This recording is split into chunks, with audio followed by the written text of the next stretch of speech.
The following story is rated M for mature audiences only.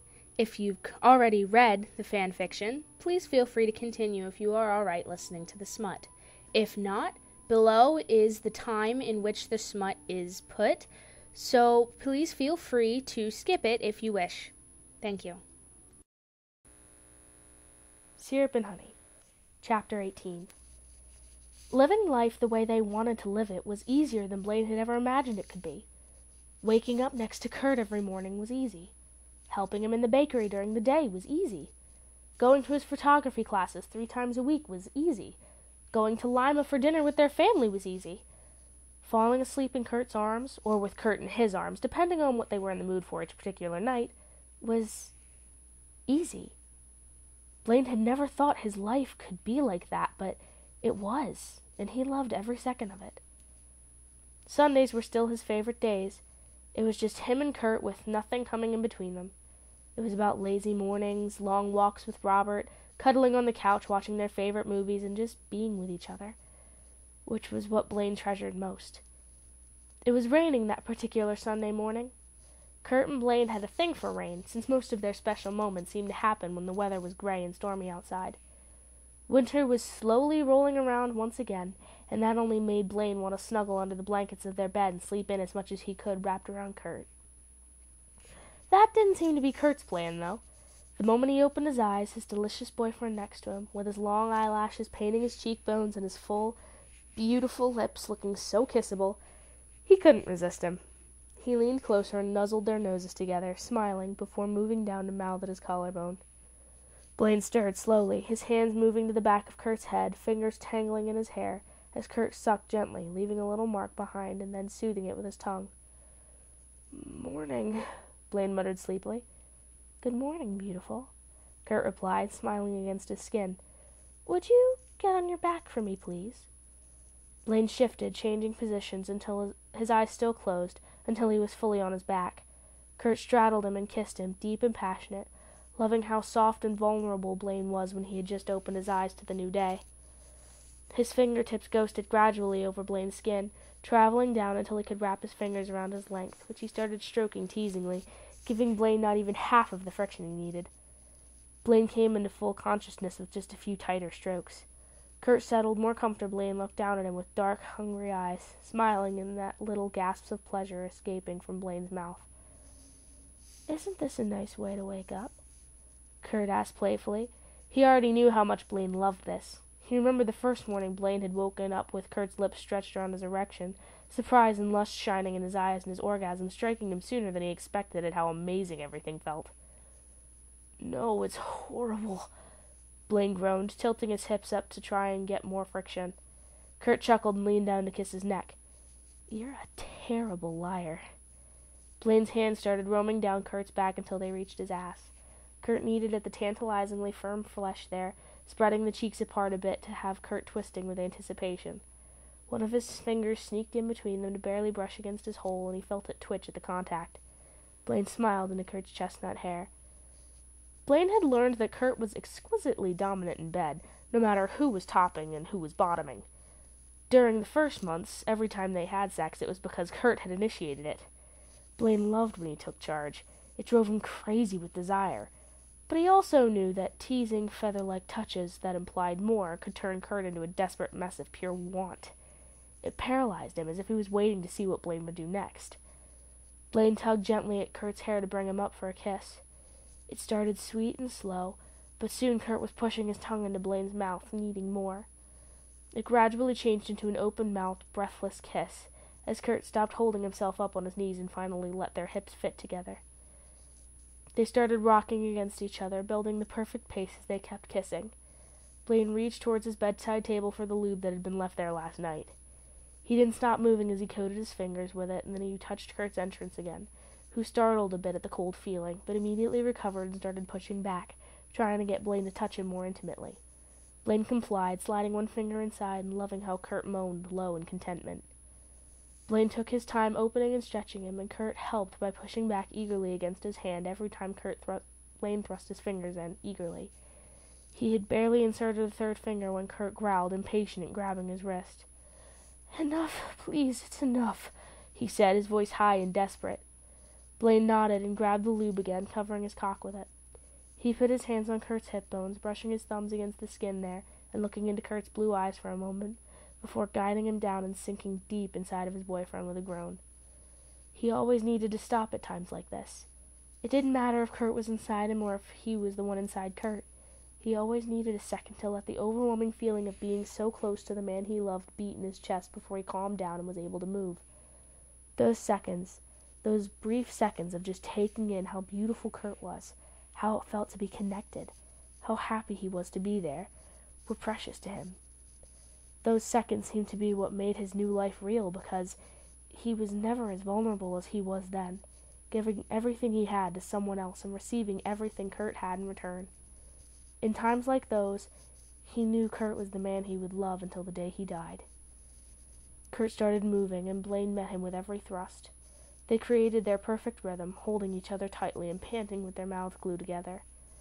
The bed creaked a little when Kurt jerked sharply as he felt Blaine brushing against his prostate just right. Blaine moaned brokenly at how perfectly Kurt was clenching around him, and he had to take a deep breath to avoid coming already. "Blaine," Kurt whined against his neck. "I know," Blaine answered, breathless. "God, Kurt, I know." A few more thrusts were too much for Kurt. The angle was too good, the pressure was perfect, and he found himself crying out and coming all over their chests, unable to hold back any longer. Seeing Kurt so wrecked sent Blaine over the edge, and he let go, too, spilling buried deep inside of Kurt, moaning his boyfriend's name loudly and clinging to him through his orgasm. Chests heaving, they collapsed against each other and shared a few lazy kisses as they came down from their highs. Blaine didn't move, and Kurt didn't ask him to pull out, although it had to be a bit uncomfortable for him. Being connected was much more important than being sore. "I love you," Kurt whispered as he brushed back the massive sweaty curls that had ended up on Blaine's forehead. "I love you more," Blaine replied against his lips. His eyes looked like melted honey, which had become Kurt's favorite color. He smiled down at the man he loved, feeling so incredibly lucky to have him in his life. Not possible. Blaine wanted to argue, but kissing Kurt again was much more tempting. It was a sunny, warm Saturday morning in April when Blaine drove to Lima alone. Kurt had stayed behind, working at the bakery, since Blaine had told him he needed to work with some classmates on a project. Instead, he parked outside of the Hudson Hummel household barely after 10 and knocked on the door to find a surprised Bert. "I didn't know you were coming over, buddy," he said, letting him in and squeezing his shoulder in greeting. "I was hoping you'd come with me," Blaine answered, shrugging, trying to act nonchalant but failing miserably. Bert didn't even hesitate. He put down the half-empty cup of coffee he was holding. "Sure, I'll go with you. Where are we going?" Blaine took a deep breath. "Well, I was wondering if you'd help me pick out an engagement ring." Bert blinked for a second, but then he screamed. He actually screamed, and it was so high-pitched that Blaine had to look around the room to make sure Kurt wasn't there with them, and hugged him so hard that Blaine's feet didn't touch the floor anymore. He decided to take that as Bert's blessing. As the end of classes approached, Blaine had to get ready for a photography exhibit he was supposed to put together to get his diploma. It was normal now to see him with his camera hanging around his neck all day. He even woke up in the middle of the night sometimes to snap a picture at something that inspired him. He took pictures of Ellie's customers, of things at the park when they went out for walks, of anything that caught his eye. He couldn't tell who was more excited about the exhibit, him or Kurt. "You're graduating, and on time! Considering how late you started classes last year, one would think you wouldn't have had enough time to graduate now," Kurt said, excitedly, as soon as Blaine had told him about the event. "Calm down, my love," Blaine had replied, laughing. "I need to know if you'd like to go so I can get you a ticket." "Get 3!" And Blaine was happy that he had actually listened to his boyfriend, because once Bert and Carol heard about it, they demanded tickets as well. Blaine was nervous. His potential career as a photographer could depend on how his work for the exhibit was graded, but that wasn't the only valid reason for him to be freaking out inside. He had also decided to propose to Kurt after the exhibit. He didn't think Kurt would say no, but he couldn't stop thinking about all of the things that could go wrong. Maybe Kurt wasn't ready yet, or maybe he didn't want to get engaged until he knew they could get married. Marriage equality wasn't legal in Ohio. Yet, Blaine thought, but who knew? that could change soon. But that didn't mean he didn't want to see a ring on Kurt's finger and another ring on his own finger. It was funny how much he wanted him after spending years and years of his life not even allowing himself to dream about loving someone and being loved back. "You're going to be amazing," Kurt reassured him as he went through their closet to try and choose the perfect shirt for Blaine to wear as his boyfriend sat on the edge of the bed waiting. "I saw your pictures and they're all fantastic." "Of course you'd say that. You're my boyfriend. It's in the job description." Blaine rolled his eyes but smiled anyway. Kurt's confidence in his talent meant a lot to him. "I hope that's not true, because if you're lying about how delicious my cooking is, we're going to have trouble, Blaine," Kurt answered, picking out a black shirt and examining it with a critical eye. "Your cooking is heavenly, Kurt," Blaine assured him, amused. "Good. Now try this on for me. I don't think I've seen you in this shirt before." Kurt gave him the shirt and started rummaging through one of the drawers, trying to decide if he would combine it with a tie or a bow tie. Blaine took the t-shirt he was wearing off before slipping into the shirt and buttoning it up. He looked at himself in the mirror, and Kurt stood behind him, holding a red bow tie and a gray tie over each of his shoulders, thoughtfully. He finally decided to go for the tie, so he put the bow tie on top of the dresser and nudged Blaine to turn around so he could help him put the tie on. Blaine had spent most of his life wearing suits and tying his own ties, especially considering since his father had never really been the kind of man to use that sort of thing as a bonding excuse, but he didn't care. He loved how Kurt always seemed happy to do these things for him, these little things that spoke volumes about trust, intimacy, and familiarity, and about the love and caring he had missed his whole life. Kurt placed a quick peck on his lips when he finished with the knot. "There. All done." Blaine smiled and looked into the mirror once again. "How do I look?" "Absolutely beautiful." Kurt smiled, too, before turning around to go into the bathroom to work on his hair. Blaine used the opportunity to shove the ring box into his pocket. Kurt's heart was swelling with pride inside his chest. He looked around at all the amazing work of Blaine's classmates and then at the corner in which Blaine's pictures were displayed. He had spent most of his time by his boyfriend's side, but now one of his teachers had approached him, and Kurt decided to give them some space. Bert and Carol were roaming around the room, checking out the other photographers, but Kurt had no desire to wander. His blue eyes went back to Blaine's work. Many of the pictures were of places, of random things, of Robert and Brownie, of Bert at the shop. There was one of Finn's profile up close in black and white that looked amazing, and one of Carol with her hands buried in the earth in her backyard, planting new flowers for the spring. But at least half of them were of Kurt. Kurt sleeping, baking, laughing, looking away, kissing Blaine's cheek. There were so many that Kurt lost count of how many times he saw his own face on the wall. "Your boyfriend's really talented," Bert said, standing next to him. Kurt tilted his head towards his dad and smiled at him. "He is, isn't he?" He sighed in contentment. "Where's Carol?" "She went to the restroom for a moment," Bert answered, eyeing Blaine in a mix of anxiety and enthusiasm. "If it's taking so long to talk to him, it has to be something good, right?" "I'm sure everything is all right," Kurt said, trying to reassure himself more than his father. He swallowed, nervous for an entirely different reason. "Dad?" Bert heard the way Kurt's voice wavered. "What's wrong, Kurt?" Kurt's fingers closed around his father's arm, like he used to do when he was little and he was looking for support. "I bought a ring for Blaine today." Bert's hand found Kurt's where it was resting near his elbow and squeezed it. "You did?" "Yeah." Kurt felt as if a million ants were walking around in his stomach. It was a weird sensation. A slow, but very, very happy smile spread on Bert's lips. He pulled his son into a hug so tight that Kurt was sure some of his joints actually cracked. "Kurt, that's amazing!" "I know." Kurt gulped, causing Bert to frown at him. "You don't look very excited," Bert pointed out.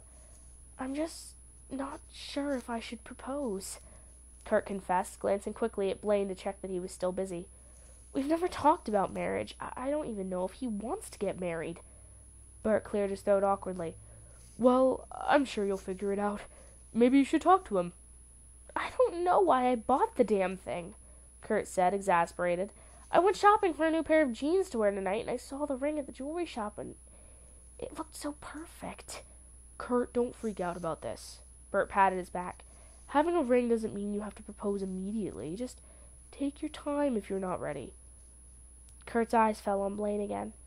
He seemed to be having a very intense conversation with his teacher. I really, really love him, Dad. He's everything to me. I don't want to make a mistake. Bert actually chuckled at that. Kurt, you'd have to be blind not to see how crazy Blaine is about you. Blaine chose that particular moment to turn his head to the side very quickly, and his eyes found Kurt in an instant. They were shiny and a little wide, and Kurt thought he saw a flash of longing in them, as if being on opposite sides of the room was too much for Blaine to bear. It was gone in just a second as Blaine turned his attention back to the man still talking to him, and Blaine shook his head in answer to something he was saying. But Kurt had seen it, and it had been enough. Blaine had been standing there with Kurt, watching how Carol and Bert walked around watching the other parts of the exhibit, and just enjoying a little time alone when Blaine's teacher approached them. Knowing it had to be about Blaine's grade, Kurt had excused himself and let them talk on their own. "You've done a wonderful job, Blaine," Mr. Richards said. He was an older man, in his 60s. He had been a photographer for numerous magazines and newspapers, and had become a teacher just a few years prior, when his health didn't allow him to travel so much anymore. "Thanks, Mr. Richards." Blaine smiled, incredibly pleased. "You have a natural talent for this." Mr. Richards got closer to one of the pictures to examine the details. "You know, every year we get a bunch of new students. Some of them are here because they really like doing this, some of them because they think it's a nice hobby, but most of them will end up doing something else with their lives. You, on the other hand, are going to do great things as a photographer." Blaine wasn't sure he had heard so many compliments from anyone besides Kurt and Hummels in his life, and his heart started bouncing inside his chest happily. "I don't think I need to tell you I'm giving you the highest grade." Mr. Richards looked up from the picture of Brownie sleeping next to the window. "These are all excellent."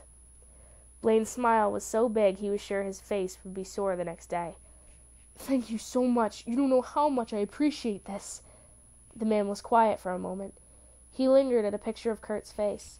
He had been sleeping when Blaine took the picture, half of his face buried in his pillow, but looking so peaceful and beautiful that Blaine had needed to put it up for the exhibit, even after Kurt had chased him around the apartment to try and take it from him. "Someone special, I assume?" Mr. Richards asked. Blaine grinned. "That's my boyfriend," he answered proudly, not caring what people thought, not caring about anything else but letting the world know that he loved that man. "What does your boyfriend think about Boston?" Mr. Richards said then, and Blaine frowned, confused. "Boston? I'm planning to open an art gallery in Boston," Mr. Richards explained. "My daughter lives there, and she always complains that there aren't enough art galleries, which I have to agree with. I've been thinking about doing something about it, but I want a young artist to run it, someone who can exhibit and sell their own work at the same time as selling sculptures and paintings from other local artists." Mr. Richards straightened up and looked at Blaine from behind his rectangular-rimmed glasses. "I've been considering asking one of my students, and they're all bright, I have to say, but you're the brightest, Blaine. I'd love it if you could take over the gallery." Blaine gaped, shocked. Was someone actually offering to pay him to do what he loved for a living? He had been dreaming about an opportunity like this since he had discovered his love for photography, and especially since he had cut all attachments to his parents. But he couldn't ask Kurt to go to Boston with him. His whole life was in Ohio. His family, his home, the bakery he had worked so hard to have since he was a teenager. Kurt wouldn't want to leave everything behind just because Blaine was offered a job. Even if it wasn't just any job. Even if it was the one he had been dreaming of his entire life. "So, what do you say?" Mr. Richards clapped his hands together, excited. "Can I count on you?" Blaine snapped his head to the side, and his eyes immediately found Kurt, who was standing across the room with Bert, talking quietly. He was so beautiful, so unique, so perfect.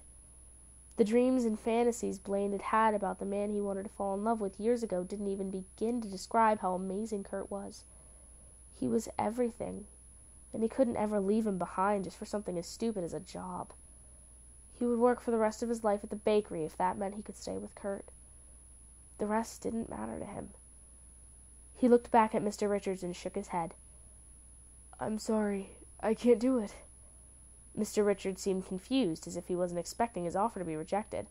"But Blaine, it's a magnificent opportunity for you." "I know it is," Blaine replied, sighing. But I can't do it. Not without Kurt, and he won't leave Ohio. This is where his family is. Our family. Mr. Richards was obviously disappointed. He patted Blaine on the arm. Listen, boy, there's no pressure. I'm planning to open the gallery in the fall. Take a couple of weeks and think about it. You know where to find me if you change your mind. I just can't leave Kurt, Mr. Richards. I've been looking for him forever, Blaine said, feeling a lump in his throat, feeling his entire body urging him to go hold Kurt, to have him close, to make sure he was still there. Mr. Richards insisted one more time that he should think about it before leaving him, but Blaine didn't need to. Kurt walked towards him as soon as he realized he was done talking with his professor and gave him a hug, immediately enveloping Blaine in the sweet scent that made Blaine feel home. He didn't care about any of his dreams, as long as he could have Kurt, because Kurt himself was the best dream come true he had ever had. Something had changed. Kurt noticed it immediately, but didn't dare make any comments about it until he was sure what was going on. Blaine was silent and thoughtful. Sometimes he stopped Kurt at random times just to hug him, and his hugs were so tight that Kurt couldn't breathe. But when he closed the bakery one afternoon and went upstairs to find Blaine packing his cameras and all his photography stuff into a box and trying to shove it into the closet by the bathroom, he knew he had to do something. "What are you doing?" he asked, his eyebrows all the way up into his hairline. "Oh, hi, Blaine jumped and looked around, avoiding Kurt's eyes. "Just making space. My things were everywhere." "That's not true."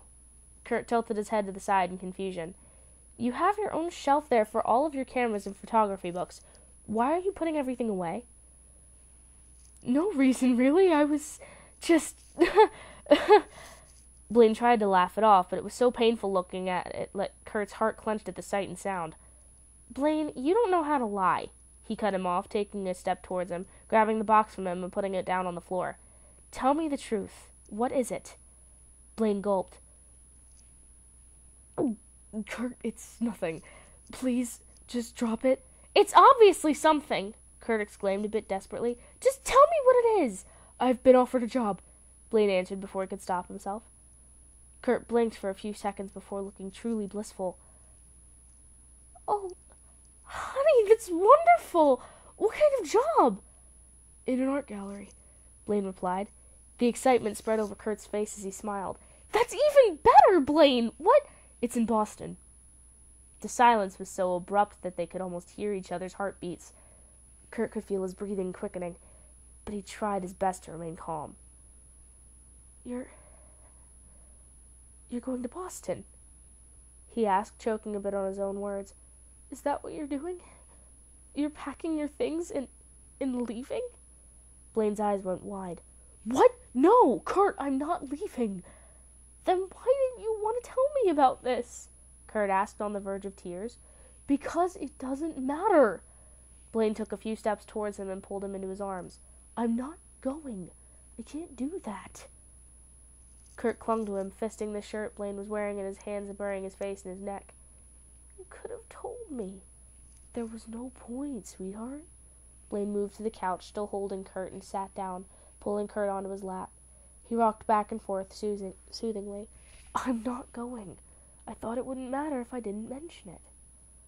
Kurt stayed there, just feeling Blaine against him for a few minutes, taking in his scent, feeling the way his chest moved under his hand as he breathed. Blaine's lips were pressed against his temple, and they felt warm and perfect. Kurt realized that his greatest fear was having to live without Blaine. It had been only a bit over a year since they had gotten together, but time didn't matter. It was the overwhelming intensity of the love he felt for that man that counted, that convinced him a life without Blaine wasn't worth living.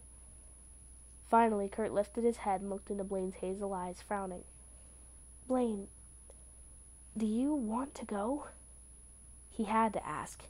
He just had to, because not having Blaine wasn't half as terrible as cutting Blaine's wings after he had worked so hard to let them grow again. What he had caught his boyfriend doing when he had arrived spoke volumes. Letting go of a dream made Blaine take a million steps back. "I only want to be with you," Blaine answered, smiling sweetly at him. "That's all I care about." Kurt sniffed and snuggled even closer to him. That doesn't really answer my question. Blaine chuckled and kissed the top of his boyfriend's head. It's the kind of job I've always wanted to do, and if it had been here in Ohio, I would have jumped at it. But I can't go without you, and I can't ask you to go with me. Why not? Kurt took one of Blaine's hands in between his and started playing with his fingers. Because you have everything here. Your work, your family, Blaine said, shrugging. Kurt shifted until he was sitting on the couch next to Blaine, looking intently into his eyes. Blaine, I can bake anywhere. And I can take pictures anywhere, Blaine replied stubbornly. Clearly not, since you were putting all of your cameras away. Kurt cupped his face in his hands and gave him a peck on the lips. You need to talk to me. You can't make these decisions on your own. It affects us both. No, it doesn't. I decided not to go so you wouldn't have to. Blaine. Kurt rolled his eyes and put 2 fingers on Blaine's lips to silence him. Like I said, I can bake anywhere. Blaine shook his head and kissed Kurt's fingers until he removed them. And what about your family? Our family will have to deal with it the same way all the other families do, Kurt answered quietly. Christmas, Thanksgiving, birthdays, those will be the times we'll go and spend time with them. Kurt. Blaine couldn't believe what he was hearing. He shook his head again. This is crazy. You worked so hard to open Ellie's, and you're so close to your dad, and I'm so in love with you, Blaine. Kurt cut him off, nuzzling into his neck. So in love with you. I want to be happy, and I can only be happy if you're happy too. I know you've wanted this for years, and I don't want to be the reason why you let this go. There will be other opportunities, Blaine assured him, but he didn't sound too convinced. I can't ask you to do this. You're not asking me, Kurt smiled. I'm offering. Kurt, do you remember what I once told you?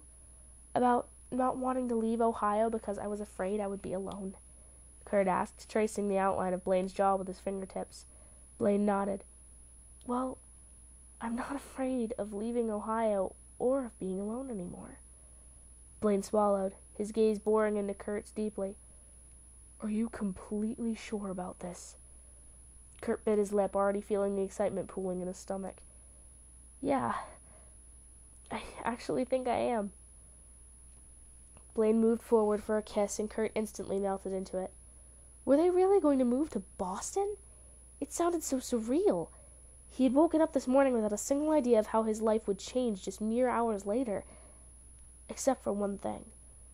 Kurt had been thinking about making one change without really finding the perfect moment, and now he needed to know. He needed to take this leap of faith and see if it landed him somewhere safely. Do you know what they have in Boston? He asked against Blaine's lips. Blaine nuzzled their noses together, smiling so widely that Kurt felt dizzy just by looking at him. What? Marriage equality, Kurt said, the words coming out in a trembling rush. Blaine blinked at him blankly. Kurt panicked. It was just a random comment, he said, trying to hide the disappointment in his voice. I meant that there must be other gay couples there, and we won't be judged as much as we are here, and... Where are you going? Blaine stood up and walked into their room, leaving Kurt there, wondering if he had just scared his boyfriend away. Wondering if he'll ever be able to have more than a boyfriend, and deciding he didn't care about the title as long as he could still have Blaine. Kurt was trembling when Blaine reappeared. He stood by the doorway for a few seconds, just looking at Kurt, and the tiny smile on his lips gave Kurt a bit of confidence. I thought about that when Mr. Richards told me about the job, Blaine said quietly. Wasn't Massachusetts the first state to legalize gay marriage? But the funny thing is, legal or not legal, I had already bought the ring. Kurt gasped and found himself immediately unable to take another breath. He watched with wide eyes as Blaine made his way back to him and knelt in front of the couch. No!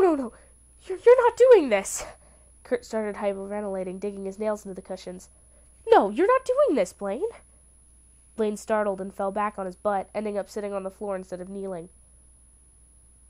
Why not? Because I bought a ring too, Kurt answered and scrambled off the couch, running to the corner where he kept his sewing machine and opening the little box where he kept different types of buttons. He grabbed a velvet box. Oh my fucking God! Blaine covered his mouth with his hand, and as soon as Kurt was close enough, He tugged at his hand, causing him to fall to the floor almost on top of him.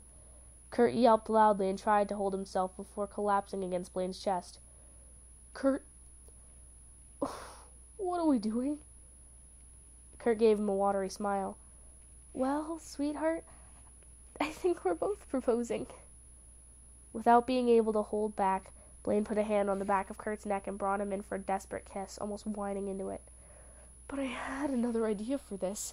Dinner and candles, and I'm doing it now, either way, Kurt interrupted, clutching the box so tightly that it was digging into his palm.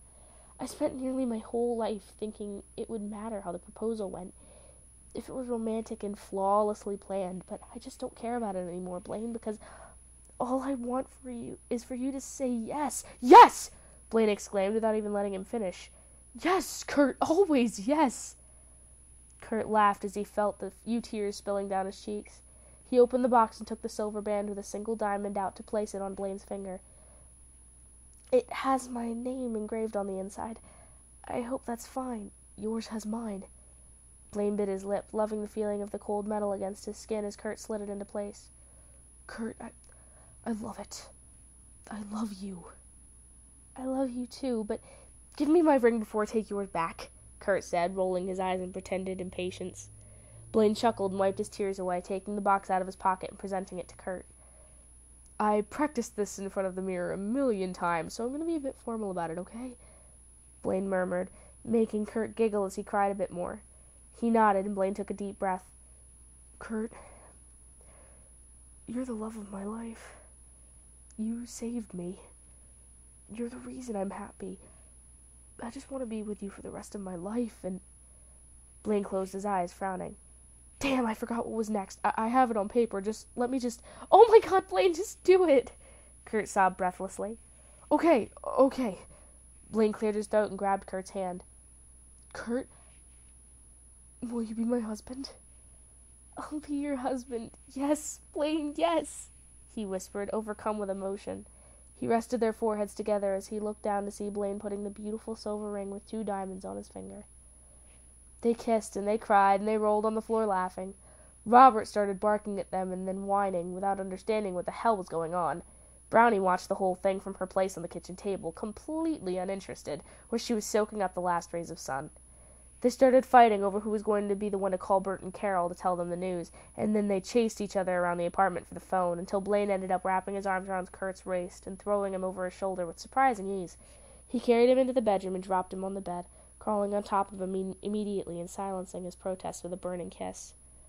Neither of them remembered to call anyone after that, lost as they were in each other's sweet smiles and mesmerizing touches that made the bitterness of their past vanish completely. Not for the first time since Kurt had Blaine in his life, he looked into his future and saw nothing but happiness. Not for the first time since Blaine had Kurt in his life, he looked into his future and he was actually able to see one. Feeling happier than he had ever felt, Blaine grabbed his fiancé's hand and kissed him deeply, deciding to start living that future right away. End of chapter 18.